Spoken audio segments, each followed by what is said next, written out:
found out my parents transferred the family business to my sister, so I stopped picking up their calls. At first, it felt like silence was the only power I had left. They'd stolen everything else while I was too busy working 14-hour days to notice. My name is Tina Turner. I'm 33 years old. I live in Minneapolis, and I used to believe that loyalty, hard work, and family values could build anything. I was wrong. What builds power isn't just sweat or sacrifice. It's proximity to control. And for the past 10 years, I thought I had both. I didn't. I only had usefulness until I didn't. Turner Freight wasn't just my family's business. It was my childhood. My father, Richard, started it in our garage when I was 7, and I remember the smell of diesel and printer ink better than I remember Christmas mornings. My mother, Marilyn, kept the books while balancing dinner on the stove, and I used to staple invoices for fun when I came home from school. It grew fast. By the time I entered college, we had 2 distribution centers, a fleet of 20 trucks, and plans to expand into the Midwest corridor. I studied logistics and operations at Northwestern because it was the obvious path. No one asked me to take over the company. It was simply understood, especially after my older sister, Claire, dropped out of her 3rd major and went to Italy to find herself through visual storytelling, whatever that meant. I graduated top of my class, turned down a 6-figure offer from one of the Big 4 consulting firms, and walked into Turner Freight the Monday after graduation with a pressed blazer, a PowerPoint full of efficiency strategies, and the kind of idealism only a 23-year-old could have.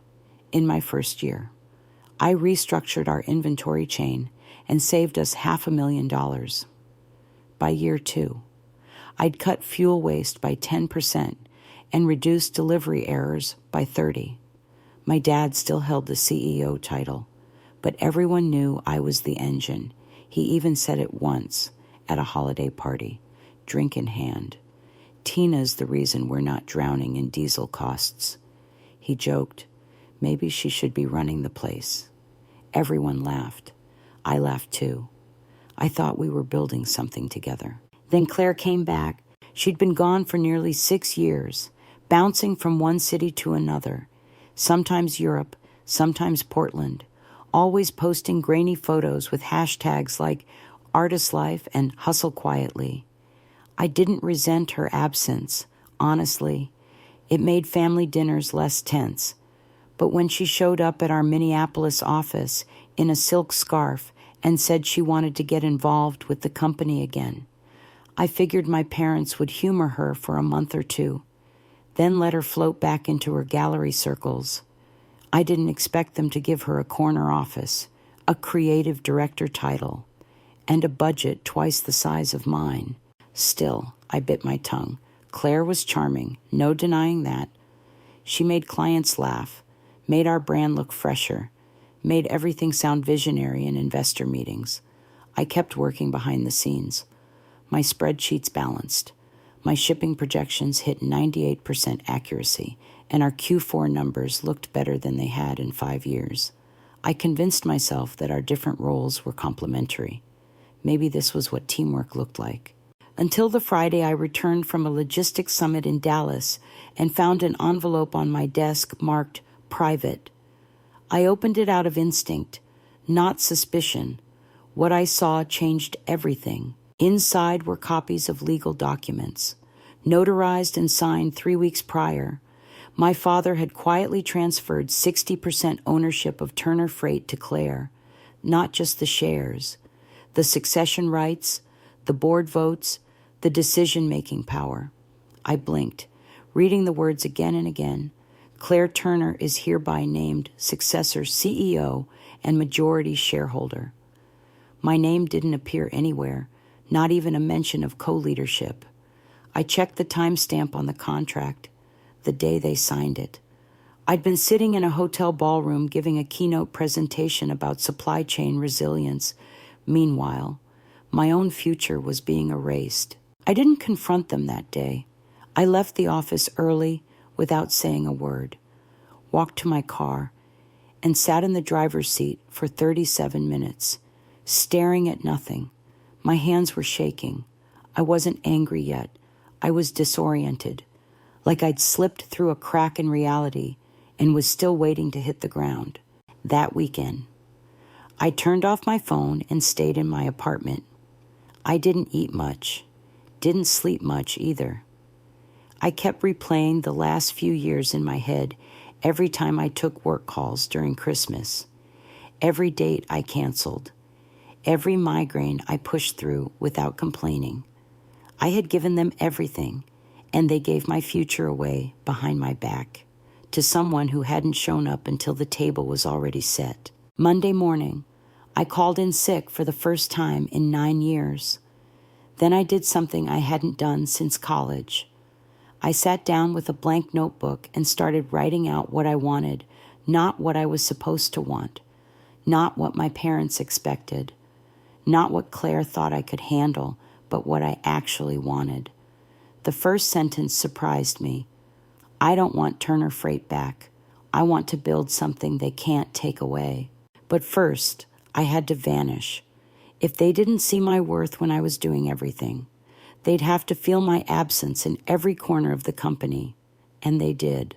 But I'll tell you how that unfolded soon. When I didn't show up Monday morning, no one called, not even Janelle, my assistant, who usually checked in when I was 5 minutes late. It didn't hit me until that afternoon someone had told her not to. My absence wasn't a surprise. It was planned for. The betrayal wasn't just administrative. It was personal, silent, clean. I wasn't edged out. I was erased. By Tuesday, I stopped checking my email. The little red notification bubbles only reminded me of how replaceable I'd become. I saw Claire's name popping up in newsletters and internal memos forwarded to my private inbox. New vision, same roots. One subject line said, she was already doing interviews with regional business magazines. She was smiling in all the photos, shoulder-length waves framing her face, like she was born for leadership. I didn't read the full article. I couldn't. The pull to protect my peace was stronger than my curiosity. But on Wednesday, I received a text from someone I didn't expect, Mason Lee. He was the CEO of Northbound Distribution, our largest contract client for the past 3 years. His message was simple. Hey, Tina, just saw the change at Turner. You still there? I didn't reply right away. I stared at the screen, thumb hovering, then typed, no. I'm no longer involved. He responded almost instantly. That's a shame. You were the reason we stayed. You understood our bottlenecks better than our own team did. That message did something to me. It cracked something open I'd been trying to hold together with sheer numbness, not because it was flattering, but because it validated a truth I hadn't dared to speak aloud, that I mattered, that the systems I'd built, the processes I'd fought for, the clients I'd retained, none of it was invisible, even if my family pretended otherwise. Thursday afternoon. I drove out to Lake Nokomis and sat in my car overlooking the water. It was cloudy, the kind of weather that made everything look a little more honest. I thought about my father's voice at board meetings, firm and unwavering. I thought about my mother's way of brushing things under the rug, calling it peace. And I thought about Claire, sipping oat milk lattes while I buried myself in invoice audits and fleet performance reports. It wasn't jealousy. It was clarity. For the first time, I saw the roles we'd all played. My family didn't just forget to include me. They never saw me as an heir. I was infrastructure, useful when needed, silent when not. Claire was shiny. She dazzled in rooms and in business. Dazzle often wins, at least until the lights go out. By Friday, I had a decision to make. Not about Turner Freight. That chapter was done. The The decision was about who I wanted to be now that no one was scripting my lines for me. I pulled up the number of an old mentor, Victor Lane, now COO at Ridgepath Logistics. He was one of my professors at Northwestern who'd kept tabs on my progress over the years. I wasn't looking for a job. I was looking for perspective. Victor picked up on the second ring. Tina Turner. He said like a headline, "Haven't heard that name in a while. You still fixing other people's chaos?" I smiled for the first time in days. "Not anymore." I said, "I think I'm ready to build something that's mine." There was a pause. Then he said, "Good. The industry needs less legacy and more backbone." We talked for nearly an hour about market gaps, about what logistics companies were still getting wrong, about the human side of efficiency. I told him I wasn't ready to jump into anything big yet, but I was taking notes. He offered support, advice, even seed capital if I needed it. That wasn't the point of the call, but it reminded me again, my value wasn't a delusion. It just wasn't acknowledged in the one place I expected it to be. Over the weekend, I opened a fresh doc titled Blueprint. I didn't call it a business plan. Not yet. It was just a collection of thoughts. What would it look like to build a logistics consulting firm that prioritized transparency, that taught companies how to optimize without burning out their people, that made invisible workers feel visible again? The more I wrote, the more I realized I wasn't starting from scratch. I had years of frameworks in my head.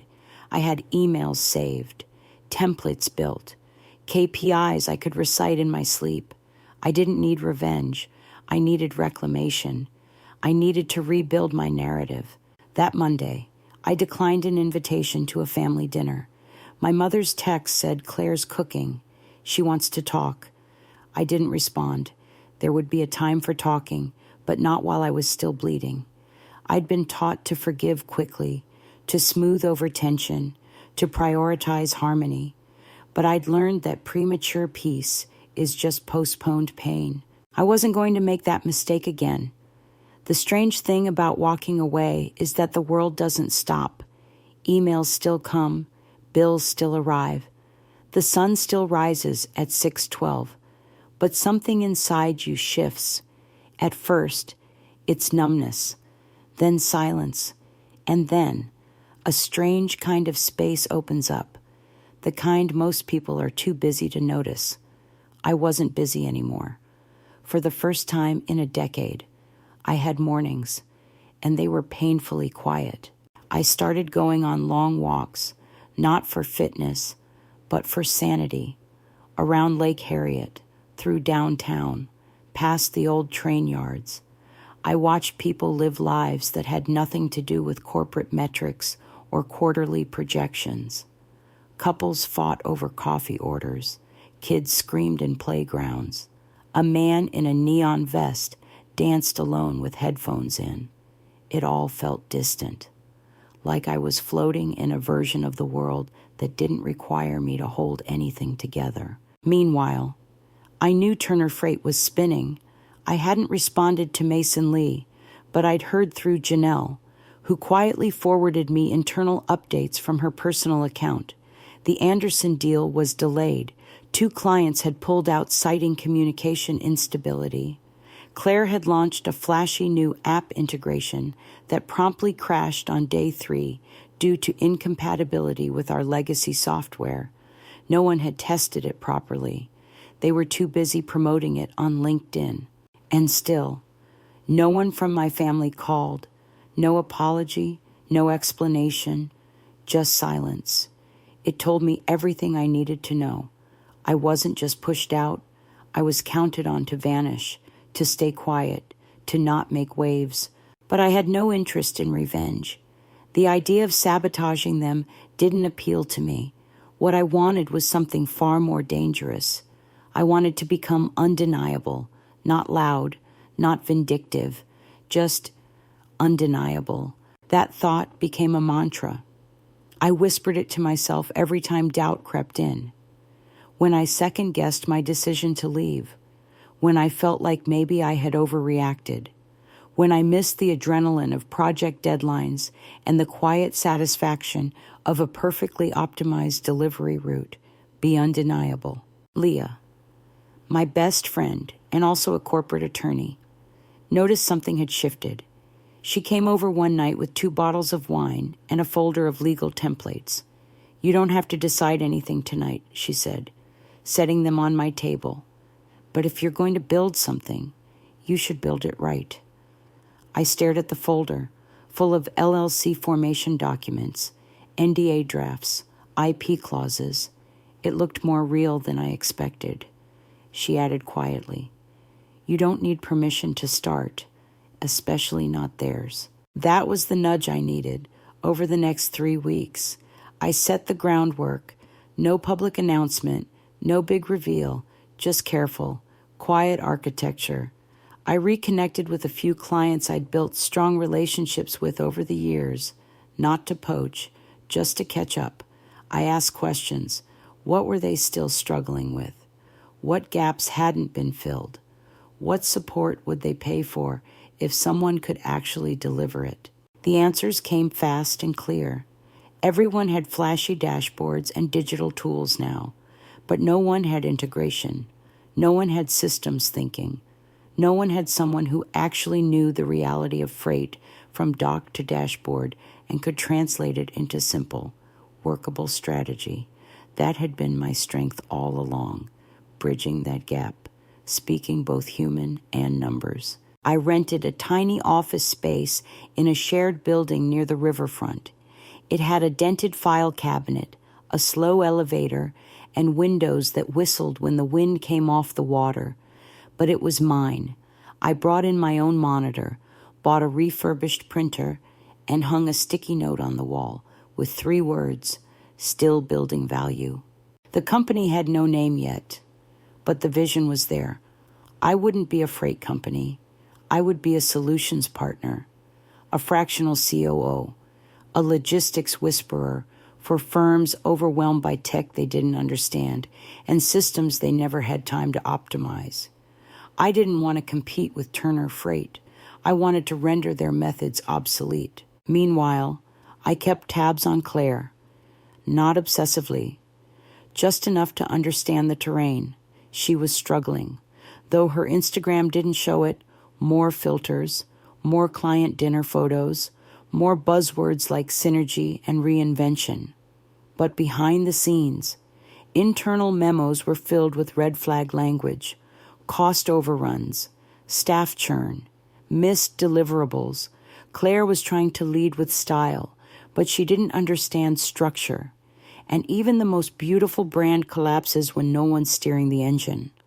Still, part of me hoped she'd rise to the moment. I didn't want to see the company fail. Too many good people still worked there. Too many clients still relied on it. But I also knew what was coming. The system I had kept running for a decade had been gutted. The bones were still there, but the muscle was missing. Sooner or later, the weight would collapse. One night, I received a voicemail from Victor. His tone was clipped but curious. "Word is, Turner's losing some ground.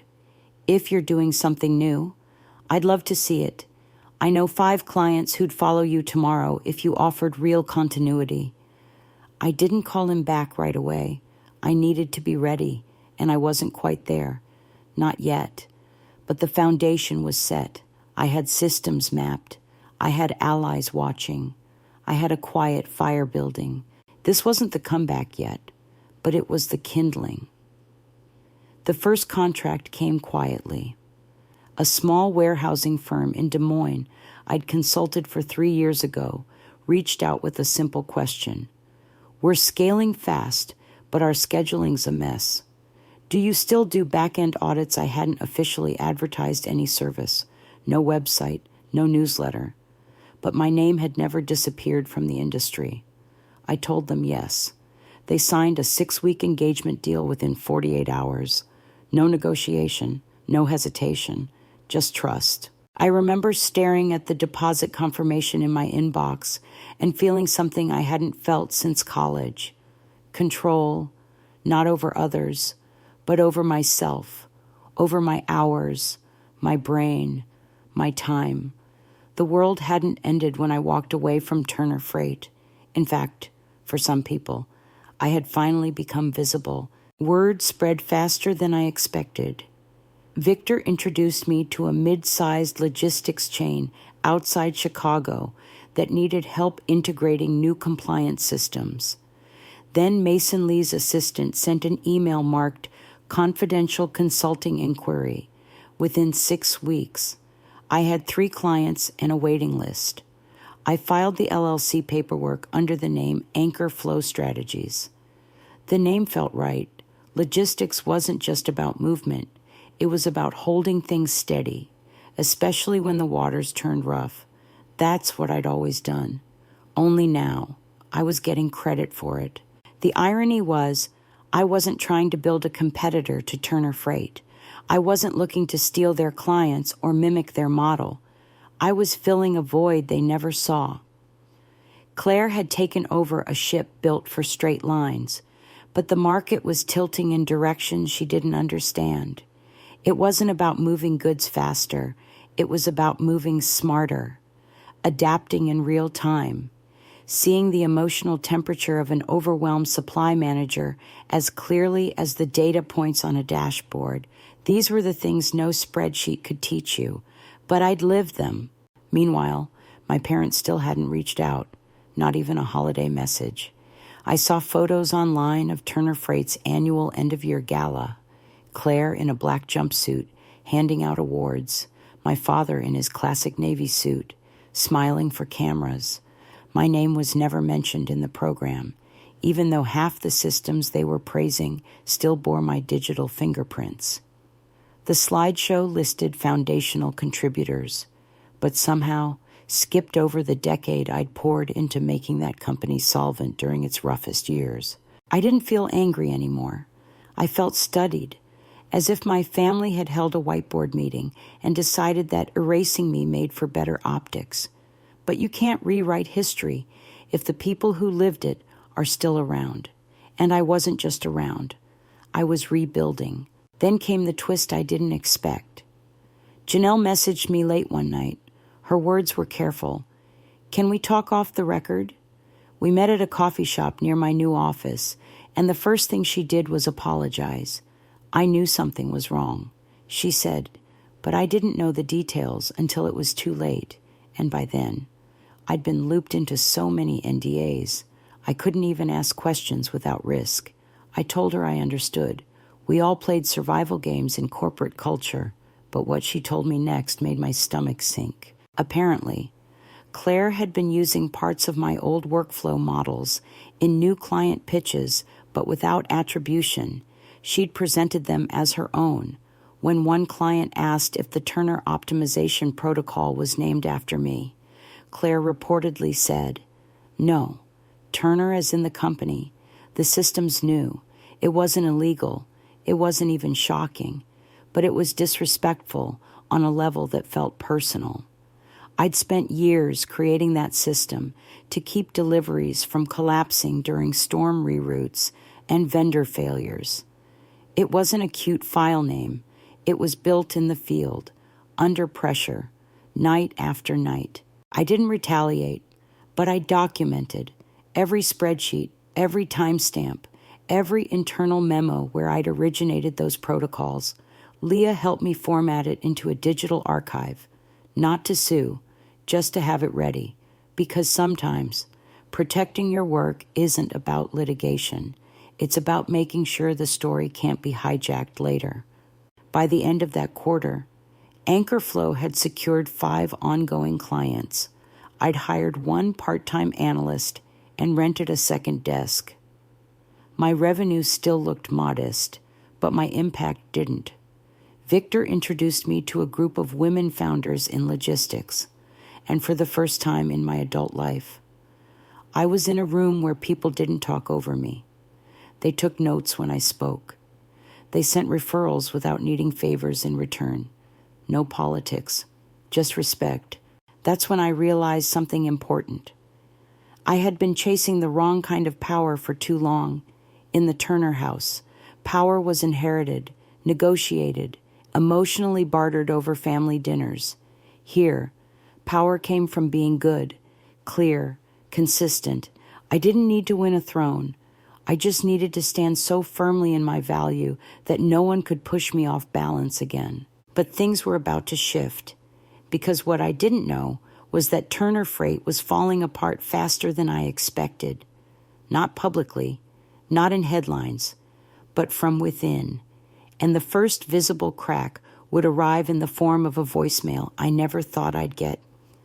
The voicemail came in at 9:17 on a Tuesday morning. I was mid-call with a vendor when I saw my father's name flash on the screen. Richard Turner. The name I hadn't heard in over 4 months. I let it go to voicemail without hesitation. After the call ended, I played the message. His voice was strained, clipped, as if trying to sound calm while everything around him was on fire. Tina, I'd appreciate a call back. We've hit a situation with the Maxwell account. I think your input would help. No mention of what happened, no apology, no acknowledgement of how things had ended, just a line tossed like a fishing hook into the past, hoping I'd bite. But I did forward the voicemail to Leah. She called back almost instantly. So they're panicking, she said without a trace of surprise. That didn't take long. I leaned back in my chair, staring at the ceiling. What would you do? She paused. Honestly, nothing. Let them sweat. You owe them exactly 0. She was right, but part of me still felt that tug, that urge to fix, to show up, to carry the weight even when it wasn't mine. Years of being the quiet backbone had trained me to rush in when things collapsed. It took everything in me to sit still. The next day, I got a call from Mason Lee. This time, I answered. So, he said after the briefest pleasantries, Turner Freight has missed 3 deliverables in 2 weeks. Claire says it's a systems issue. You and I both know it's not. I didn't respond right away. He continued. I'm about to pull a 7-figure contract, but I'll give you first pass. If you want it, my heart skipped. Not because of the number, but because of the validation. I appreciate the offer, I said carefully. But I'm not a freight company. I'm advisory only. He laughed, low and dry. That's exactly why I'm calling. I don't need trucks. I need someone who actually understands how to move things that matter.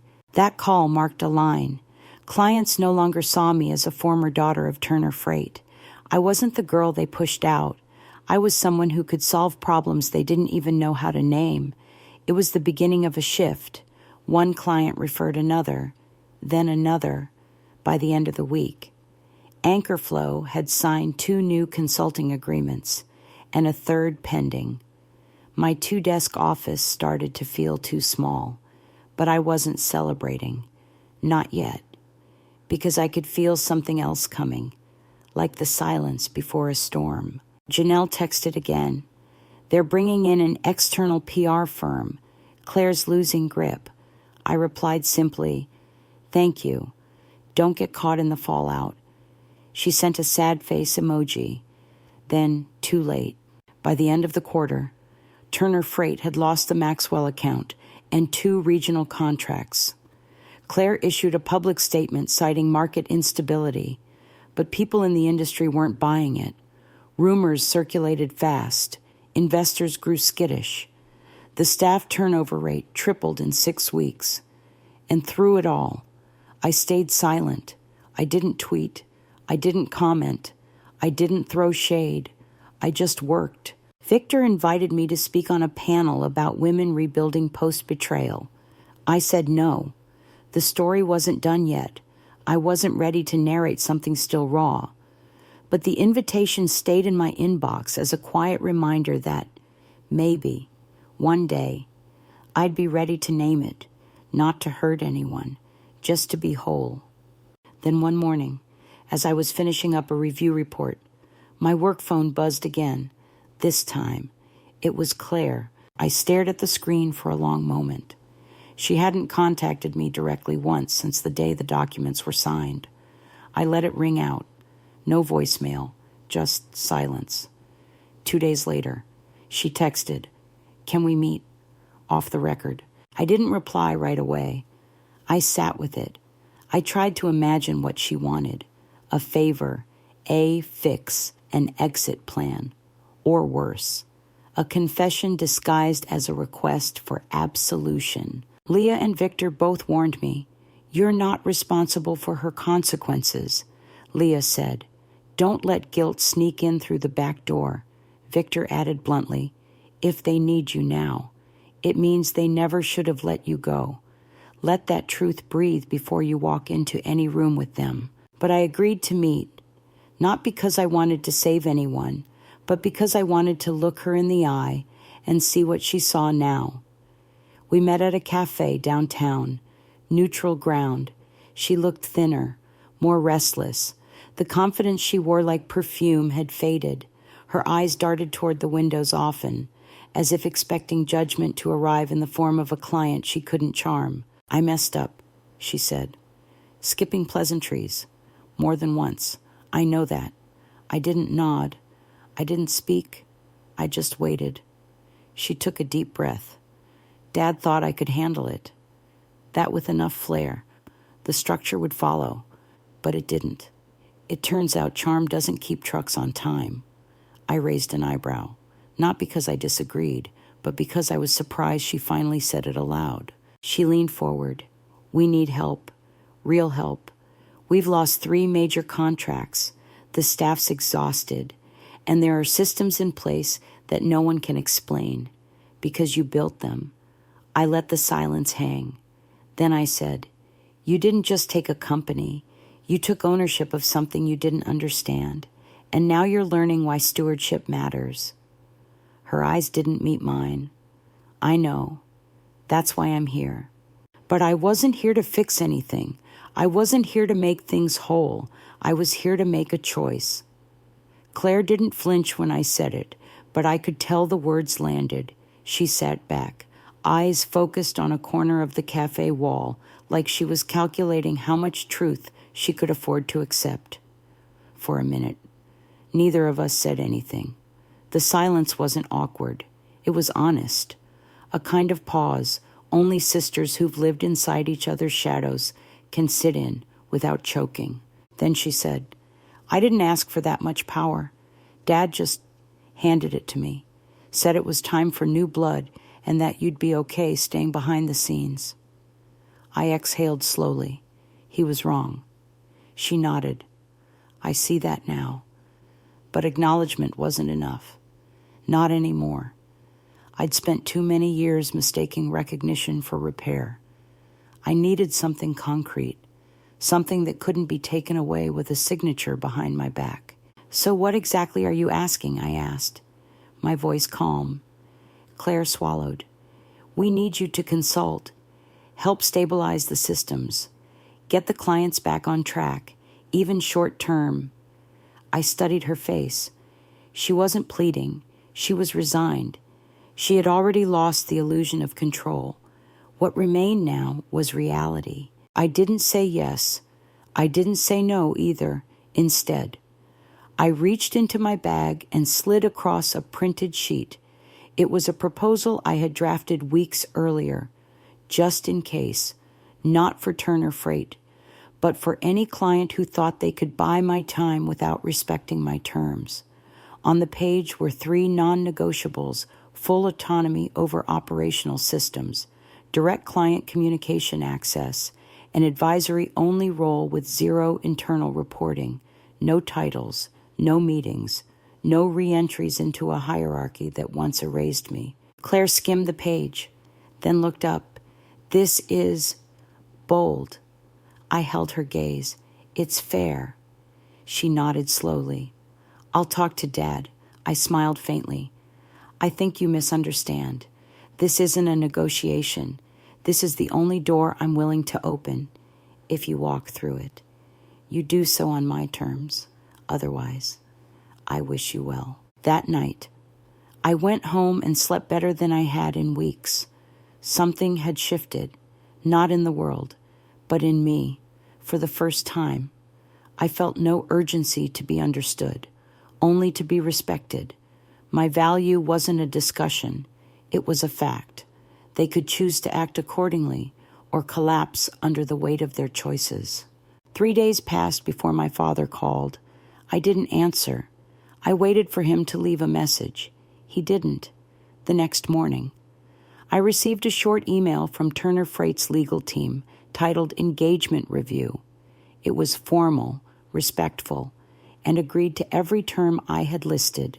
No edits, no footnotes, no clever softening of boundaries. Just a signature block from Richard Turner and a single sentence.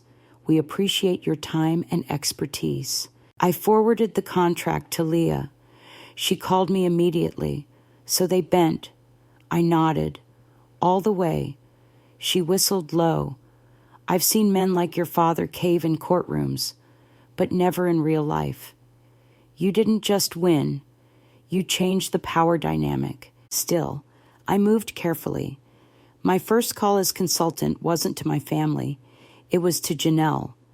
I let her know I'd be returning as an external advisor, not an employee, and that her name would never appear in any conversation unless she chose to step forward. She sounded relieved.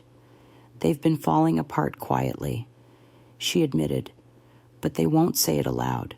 They're still trying to look polished from the outside, I replied gently. That's their choice.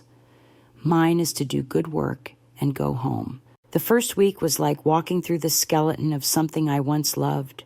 Same logo, same building, same conference room scent, but everything felt hollow. The energy was tense. Staff looked at me with a strange mix of gratitude and curiosity.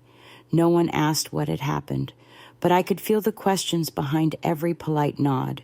I didn't explain. I just got to work. Within 2 weeks, I'd resolved the Anderson account. By week 3, I'd restored routing optimization to pre-crisis efficiency, and by the end of the month, client churn had stabilized. Numbers don't lie, but I didn't take credit. I didn't do interviews. I didn't pose for any press releases. I wasn't back to be seen. I was back to demonstrate something bigger.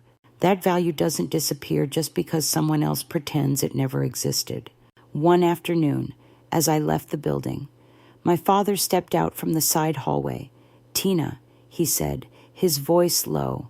I stopped, waiting. I was wrong. It wasn't dramatic. There was no teary embrace, no drawn-out confession, just a quiet sentence from a man who had built an empire and nearly buried his best engineer under its foundation. I nodded. "Thank you." He looked down at the floor. "Claire's doing her best, but she never wanted to lead alone. She told me that last week. She was just too proud to admit it before." "I let the silence do the work," he added.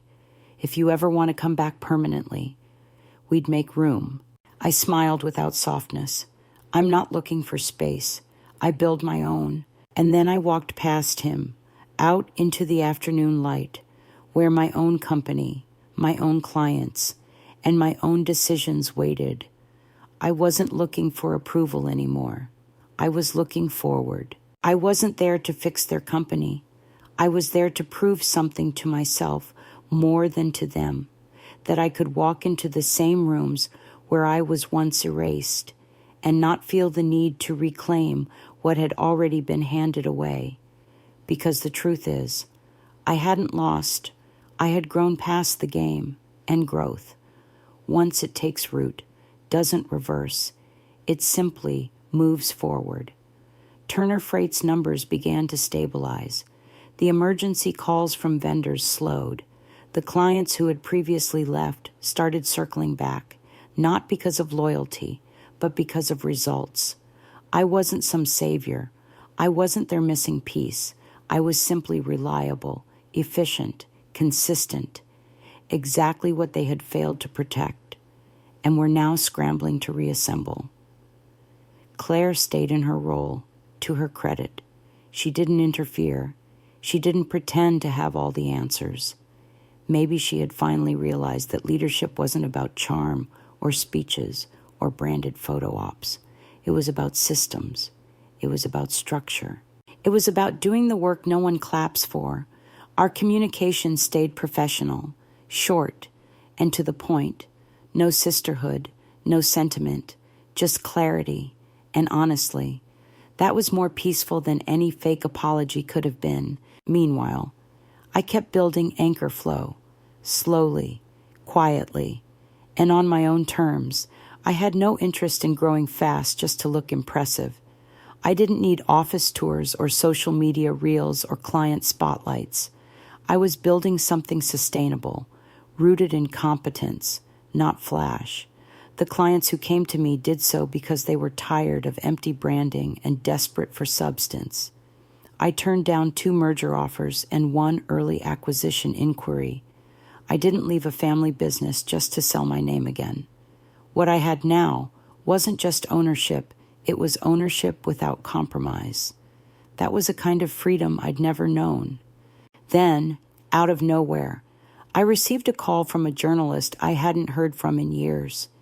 He had interviewed my father back when Turner Freight had won a Regional Excellence Award, and back then, I was the unsung systems manager mentioned once in the last paragraph. This time, he was writing a feature on women quietly rebuilding after corporate betrayal.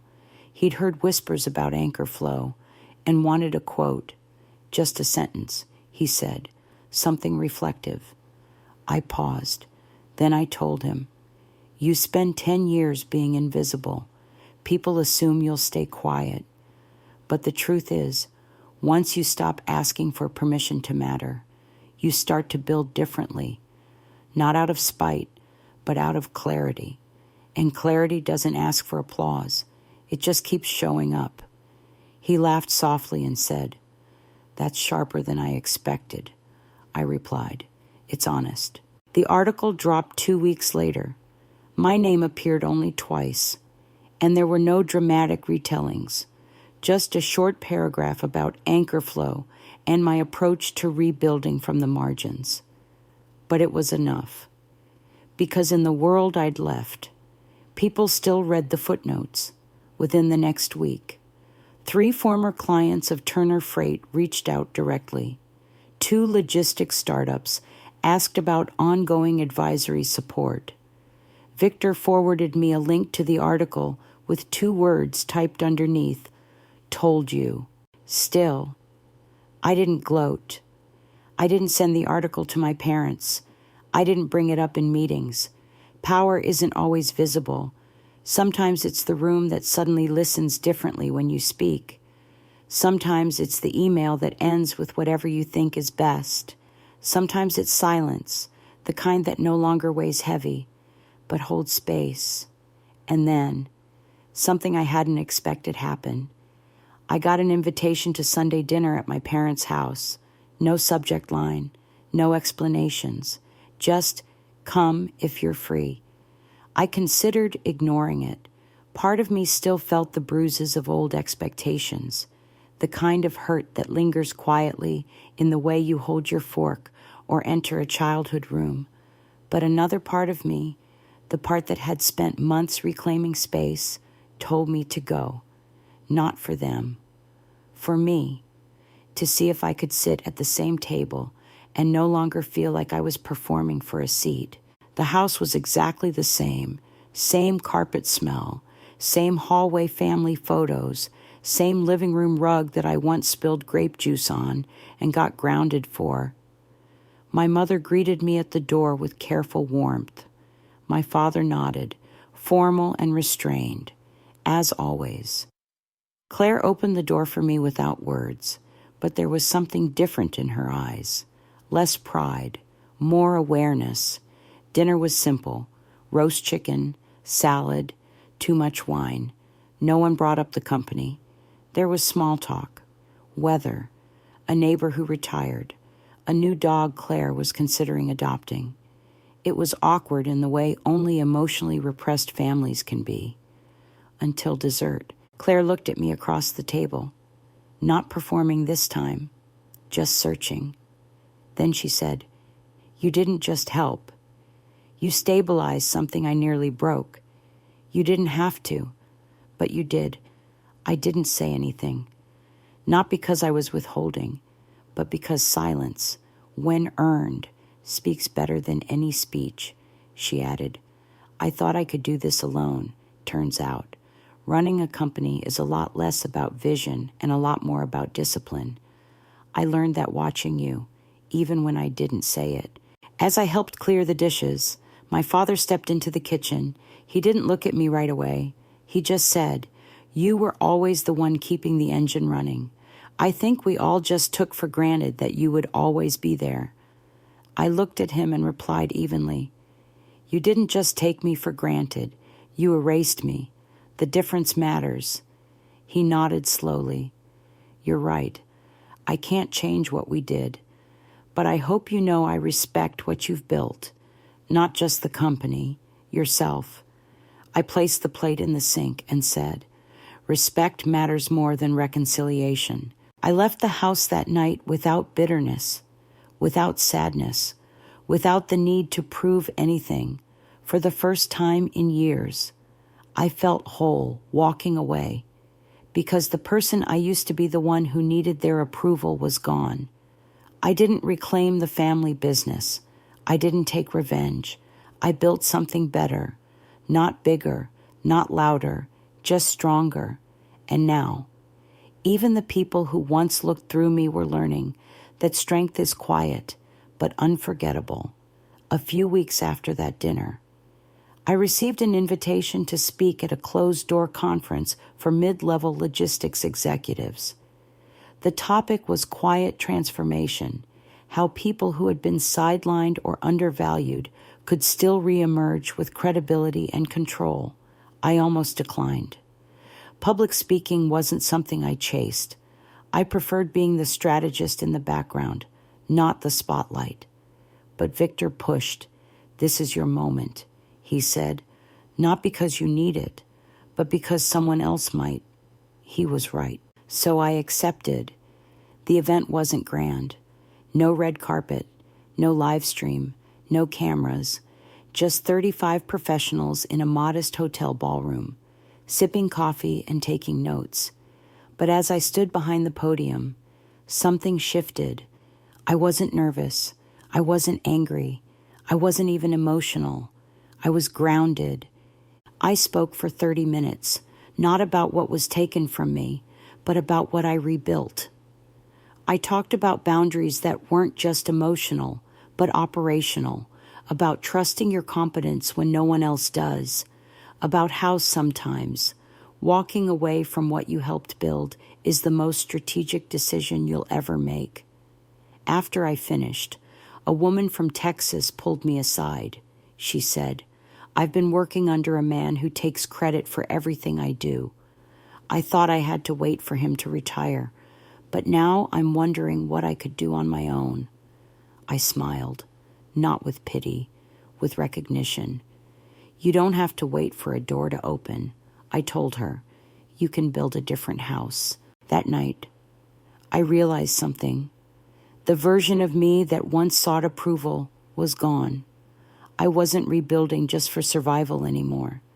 I was building because I could, because it was mine, and because every time I spoke up, someone else stood a little taller. The power of a quiet comeback isn't in how loud you return. It's in how undeniably you exist. Anchor Flow grew slowly but steadily. I hired 2 full-time analysts and a contracts manager. We moved into a bigger space, not fancy, just clean, functional, filled with natural light and the kind of silence you don't have to fight for. I created a policy where everyone leaves by 6. No hero culture, no performance over well-being. If someone misses a deadline, we solve the system, not shame the person. People stayed, clients returned, and through it all, I stayed clear on one thing: I didn't want to replicate Turner Freight. I wanted to correct the culture it never addressed. One day, Victor forwarded me a link to a panel Claire had appeared on. It was about next-gen leadership in legacy industries. I didn't watch it immediately, but when I finally did, I sat still the entire time. She spoke about succession, about inherited power, about failing forward, and then, in the final 3 minutes, she said, "Sometimes, the person you push out is the person who ends up building the blueprint you wish you had followed." My sister taught me that, not by staying, but by leaving. She didn't say my name. She didn't need to. And for the first time, I didn't feel the urge to correct, comment, or qualify. I just closed the tab and got back to work. A month later, I was invited to consult for a national chain facing structural failure across 3 regions. It was the biggest contract I had ever seen. 7 figures, full autonomy, no reporting ladder. They wanted exactly what I offered. I signed without hesitation. When the press release came out, my father forwarded it to me with a simple message, "Proud of you." I didn't reply, not because I held resentment, but because I didn't need anything from him anymore. That's what freedom looks like, not walking away in bitterness, but standing still in your own value while the people who doubted you finally catch up. That fall, I took a weekend trip alone, first time in years. I went to a coastal town I'd once visited on a college internship. I walked the boardwalk. I watched the waves. I journaled without performance. And one evening, sitting with a warm drink in my hand, I wrote a sentence I didn't expect. It read, "I am not what they gave me. I am what I chose to become without them." That sentence stayed with me. It was the opposite of revenge. It was release. I wasn't waiting for Turner Freight to collapse anymore. I didn't need them to fail to feel whole. In fact, I hoped they survived, learned, adjusted, because that's what real leadership does. It roots for evolution, not erasure, and in doing so, it proves that the strongest comeback isn't loud. It's quiet. It's consistent. It's real. I was no longer the girl in the corner office writing SOPs no one credited. I was no longer the sister people referred to in past tense. I was Tina Turner, founder, strategist, architect of her own space. I wasn't looking to return to the table. I had built my own, and this time, no one got to decide if I belonged.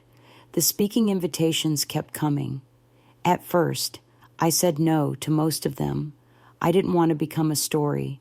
I didn't want to be the woman who rose from family betrayal to build an empire. That wasn't the point. But then I realized every time I said no, someone else stayed quiet. Someone else convinced themselves that maybe they weren't ready, or worthy, or allowed. So I started choosing carefully. 1 event per quarter, no big stages, no flashy bios, just intimate rooms where people actually listened. At one event, a woman approached me after I finished speaking about system design and power dynamics. She was in her late 50s, soft voice, strong eyes. She said, "My daughter's 26. She's running circles around her boss, but she keeps thinking she has to stay and prove something. I want her to hear your story." I looked her in the eye and said, "Then tell her she already proved it by surviving. The rest is just building." That interaction stayed with me for weeks, not because it was dramatic, because it was real. People didn't need fireworks.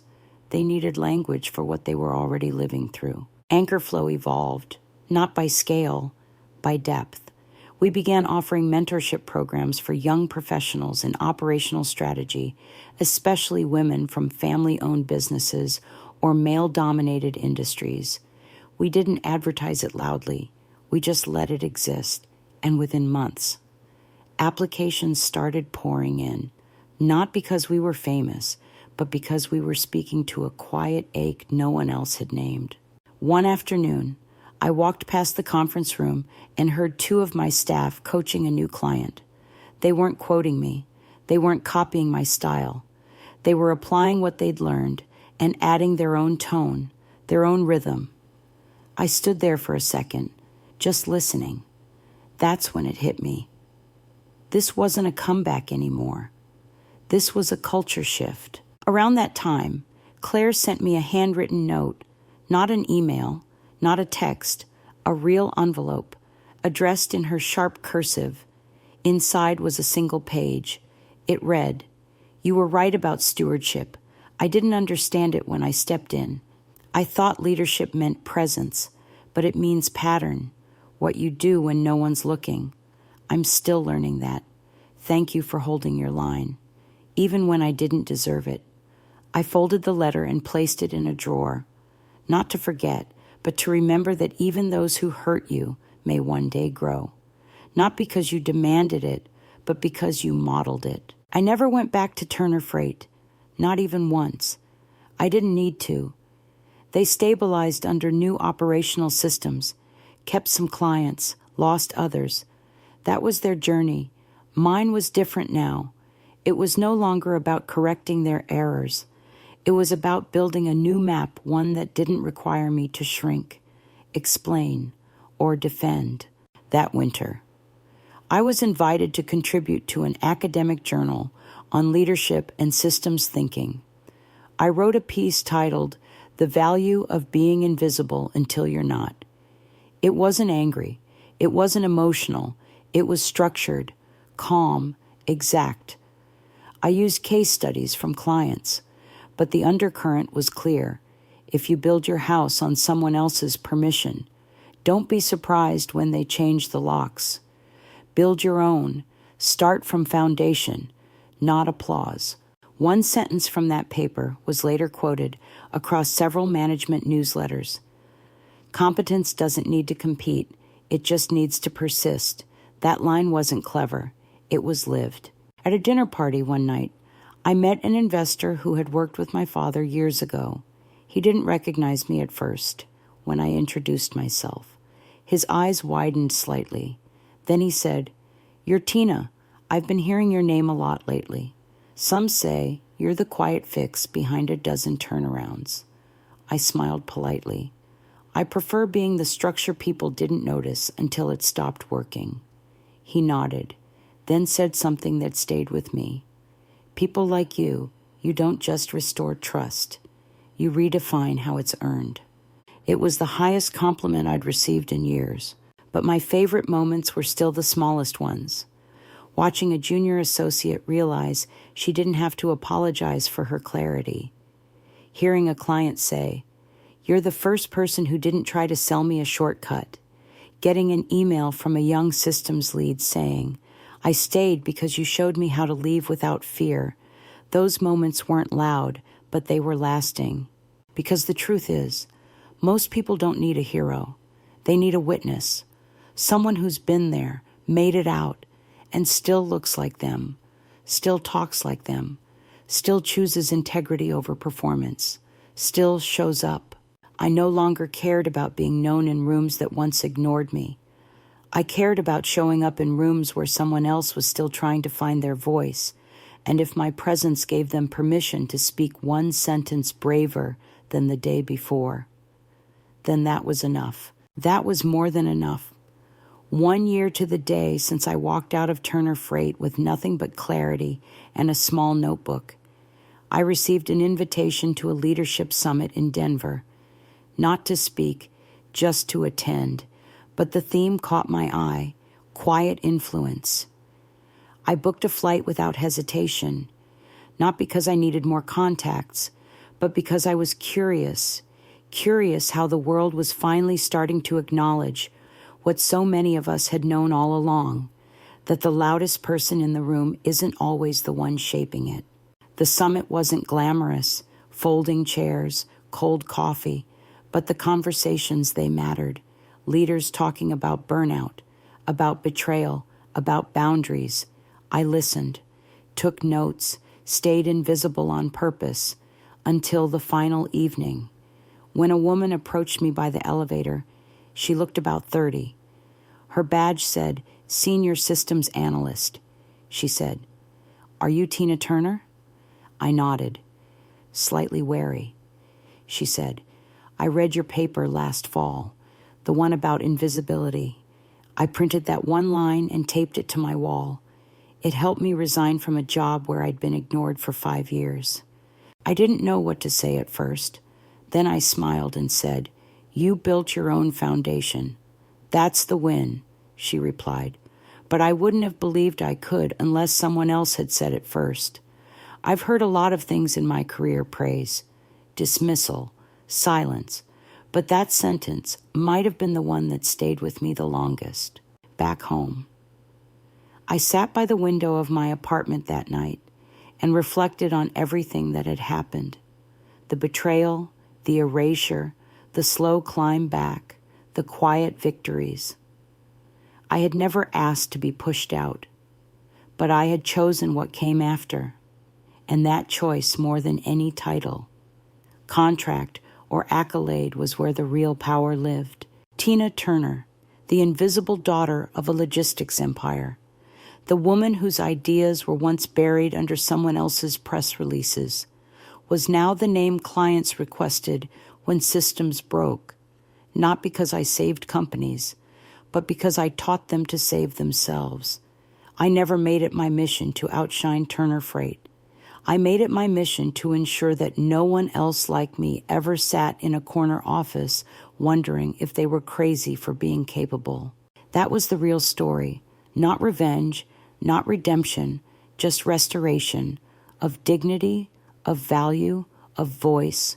Sometime later, I was invited back to my old university to guest lecture. A professor who remembered me from my early years reached out. He said, "We're teaching case studies now on quiet leadership. You're part of one." I arrived early, sat in the back, listened to students dissect what they thought happened. Some got it, some missed the point, but one student raised her hand and asked, "So what do you do when no one believes in your value, not even your family?" The professor paused, then gestured toward me. "That's Tina Turner," he said. "Why don't you ask her?" I stood up, not because I wanted to teach, but because I understood the weight behind her voice. I said, "When no one believes in your value, you have two options. You can wait for them to see it, or you can build something that makes it impossible to ignore." I chose the second, and once I did, the silence became irrelevant. The room was completely quiet, not heavy, just still. That kind of stillness you only get when something lands exactly where it's supposed to. After the lecture, I walked across campus alone. The sun was setting, same sidewalks I'd once walked as a student, wondering if I was meant to lead or just survive. Turns out, you don't have to choose. You lead by surviving. And then, if you're lucky and clear, you help others do the same. That night, back in my apartment, I opened the same notebook I'd carried out of Turner Freight. The first page still had a line I'd written on the day they transferred everything to Claire without telling me. It said, "If they don't see your worth, build something that reflects it so clearly. They'll have to." I never showed that line to anyone. It wasn't meant to be a quote, just a reminder. Now, looking back, I know I never needed revenge. I just needed distance. I needed my own oxygen, and once I had it, I didn't have to shout. I just had to move, quietly, clearly, unapologetically, and somewhere along the way, they started hearing me anyway. So maybe the question isn't whether you come back louder. Maybe the real question is when you return. Do you even need to say a word?